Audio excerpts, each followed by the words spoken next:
আসসালামু আলাইকুম ওয়া রাহমাতুল্লাহ। আল্লাহ তাআলার অশেষ মেহেরবানিতে সকলেই ভালো আছেন। পবিত্র কুরআনুল কারিমে ভালো এবং মন্দ কাজের আলোচনা হয়েছে। ঘোষণা করা হয়েছে ভালো ও মন্দ কাজের জন্য পুরস্কার ও শাস্তি দেওয়া। বারবার তাগিদ দেওয়া হয়েছে ভুলের জন্য ক্ষমা প্রার্থনা করার জন্য।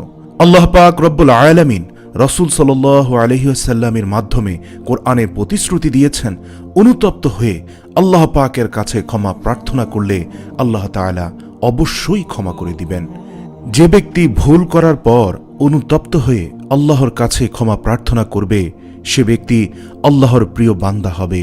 কেননা অপরাধী বান্দা যখন আল্লাহর কাছে ক্ষমা প্রার্থনা করে আর আল্লাহ যদি তাকে ক্ষমা করে দিয়ে থাকেন, তার ইস্তেগফার কবুল করে থাকেন, তখন সেই ব্যক্তি নিষ্পাপ হয়ে যায় এবং আল্লাহ রাব্বুল আলামিন ক্ষমা চাওয়াকে অত্যন্ত পছন্দ করেন। ক্ষমা প্রার্থনা করলে তিনি অত্যন্ত খুশি হন। এজন্য আমাদের আল্লাহ পাকের কাছে ক্ষমা প্রার্থনা করতে হবে। খাঁটি তওবাতেই রয়েছে মুক্তি। রাসূল সাল্লাল্লাহু আলাইহি ওয়াসাল্লাম গুনাহ থেকে মুক্তির জন্য তওবা করার পরামর্শ দিয়েছে। পাশাপাশি তিনি এমন দোয়া শিখিয়েছেন যা আমল করলে গুনাহ থেকে মাপ পাওয়া যায়। প্রিয় আলোপথের যাত্রীবৃন্দ, আজকে আমরা আলোচনা করব ঘুমানোর পূর্বে 3 বার যে দোয়াটি পড়লে সকল গুনাহ মাফ হয়ে যায়। আপনি সকালে উঠে বুঝতে পারবেন শরীর মন কতটা হালকা হয়ে গিয়েছে। আপনি আপনার গুনার বোঝা ঝেড়ে ফেলে দিয়েছেন, সেই অনুভূতি আপনার কলবে হবে। বোঝা বহনকারী যেমন মাথা থেকে বোঝা ফেলে দেওয়ার পর শরীর হালকা অনুভব করে, ঠিক একইভাবে আপনিও আপনার গুনার বোঝা ফেলে দিয়ে আপনি নিজেকে হালকা অনুভব করবেন।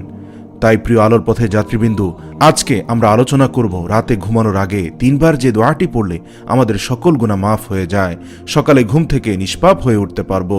আজকের এই ভিডিওটি অত্যন্ত গুরুত্বপূর্ণ একটি ভিডিও, তাই সবার কাছে অনুরোধ করছি ভিডিওটি সম্পূর্ণ দেখবেন।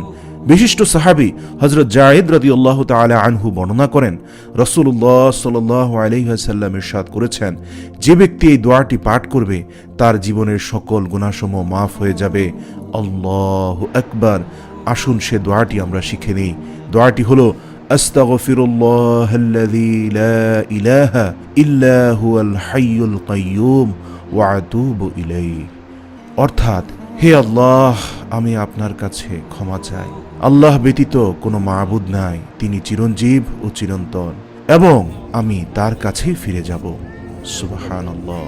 আবেগ মিশ্রিত রব্বুল আলামিনের চিরঞ্জীব এবং চিরন্তন সত্তার দোহাই দিয়ে এই নামের উসিলায় এবং আল্লাহ রব্বুল আলামিন ছাড়া কোনো মাবুদ নাই এই একত্ববাদ তথা তাওহীদের স্বীকৃতি দিয়ে আল্লাহর কাছে ক্ষমা চাইলে আল্লাহ সেই ব্যক্তিকে কখনোই ফিরিয়ে দেন না। আমরা জানি তাওবাতুন নাসুহা সর্বোৎকৃষ্ট তওবার দোয়াও এটি। এই দোয়ার মাধ্যমে আপনি তওবা করলে আল্লাহ অবশ্যই আপনার হাত ফিরিয়ে দিবেন না। বন্ধুরা, এই দোয়াটি আমাদেরকে বেশি বেশি করে পাঠ করা দরকার। অন্তত রাতে ঘুমানোর আগে এই দোয়াটি 3 বার পাঠ করুন। আল্লাহ তাআলা আপনার জীবনের গুনাহগুলো মাফ করে দিবেন ইনশাআল্লাহ।